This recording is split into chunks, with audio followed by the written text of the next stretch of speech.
Olá, eu sou o professor Emerson Gordiano, do Colégio Polivalente de Conceição do Coité, e essa é a minha proposta para a Olimpíada do Professor de Matemática do Brasil, tá?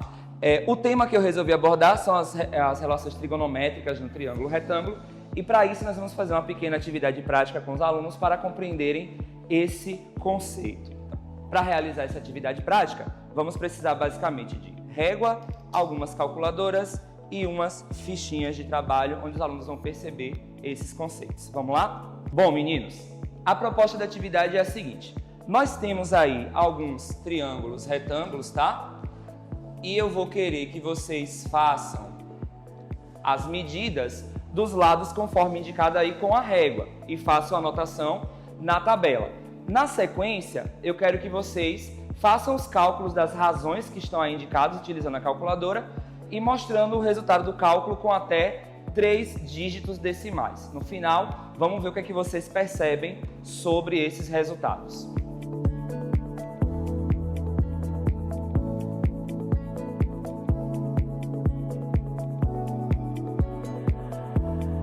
Bom, pessoal, agora que a gente fez o experimento, vamos tentar ver que tipo de conclusão a gente chega com as observações que fizeram aí, certo? Então, no ângulo agudo BAC foram traçados 4 retas perpendiculares ao segmento AB com espaçamentos variados.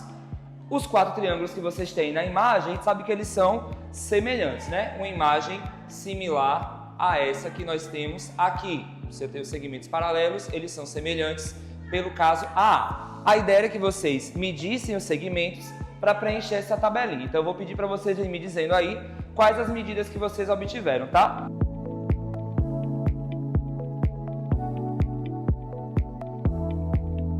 Bom, pessoal, agora que a gente tem as medidas, né, dos lados dos triângulos, vamos fazer o cálculo da divisão e a parte mais interessante do experimento. Então, o que é que vocês encontraram aí quando pegaram o B1C1 e dividiram pelo AC1? Qual o valor?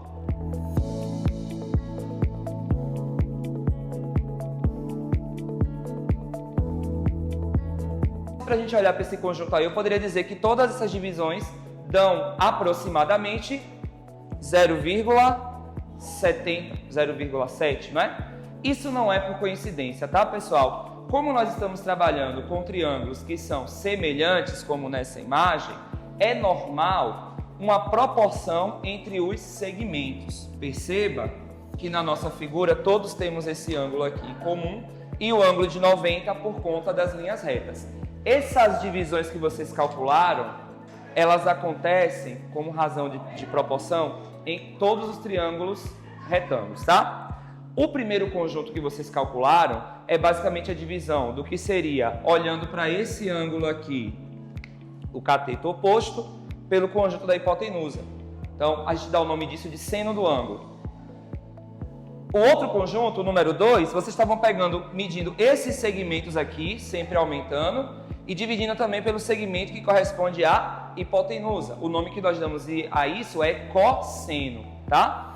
E o terceiro conjunto que vocês calcularam, que também estava sempre dando o mesmo valor entre si, é basicamente a divisão entre os segmentos verticais, que eu entendo como cateto oposto ao ângulo de lá, e os respectivos segmentos horizontais que vão formando o triângulo cateto adjacente. Essa razão ela também sempre se repete e é chamada de tangente. Então, os nossos antepassados humanos, eles utilizavam essa percepção da proporção dos triângulos para conseguir calcular coisas que não são acessíveis por uma medida direta. E nós vamos fazer um experimento muito similar a esse, tá? Com o transferidor, né? Vamos construir o que se chama de teodolito para conseguirmos medir a altura da caixa d'água da escola e vamos ver como é que essas razões elas podem ser aplicadas para fazer o cálculo daquilo que a gente não pode medir de uma forma direta.